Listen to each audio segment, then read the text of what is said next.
Bonjour à toutes et à tous, ravi de vous retrouver depuis la porte de Versailles dans les allées du Salon des maires. Notre invitée est Catherine Dimitrova, CEO de Vysia. Bonjour. Bonjour. Merci beaucoup de nous accompagner aujourd'hui. Expliquez-nous en quoi consiste l'activité de Vysia, quelles solutions vous proposez? Alors, Vysia est une start-up qui existe depuis maintenant 1 an et demi. On est spécialisé dans l'accompagnement des territoires, dans la gestion des dépôts sauvages, dans la lutte contre les dépôts sauvages. C'est un phénomène qui nuit énormément à tous les territoires, les villes, les forêts, comme les autoroutes. Et c'est un phénomène qui est en croissance, malheureusement. Comment vous y répondez alors Alors, à ce phénomène? on accompagne les collectivités en plusieurs volets.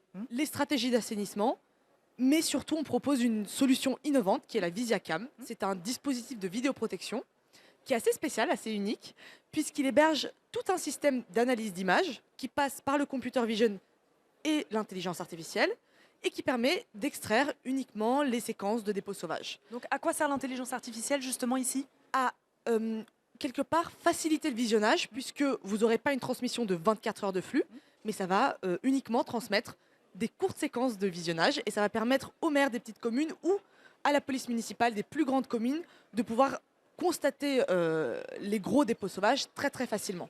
Et qu'est-ce qu'on peut faire après avec cette information alors? Alors, on peut faire plusieurs choses. Déjà, on peut constater et comprendre d'où viennent les incivilités, chose qui jusqu'à présent était très compliquée puisque on se retrouvait avec des tas et tas de dépôts sans jamais savoir d'où ils provenaient. Donc déjà, on a cette information-là. Ensuite, on peut éduquer les gens, puisque par exemple, quand c'est une rue commerçante, on peut repasser chez les commerçants pour bien expliquer comment se fait le tri des déchets et où est-ce qu'il faut les apporter, tout simplement.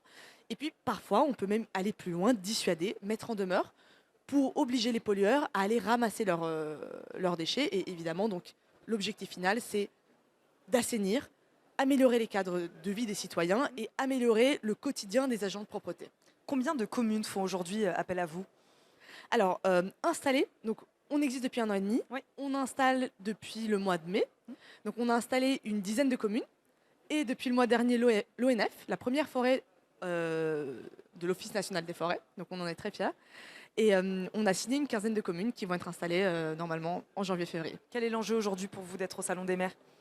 L'enjeu est énorme, c'est de faire connaître Vysia, de accompagner nos territoires partenaires encore plus, mais surtout de rencontrer des nouvelles, voilà, de gagner en notoriété. Merci beaucoup Catherine Dimitrova d'avoir été avec nous aujourd'hui. Je rappelle, vous êtes la CEO de Vysia. Merci beaucoup de nous avoir accompagnés depuis le Salon des maires.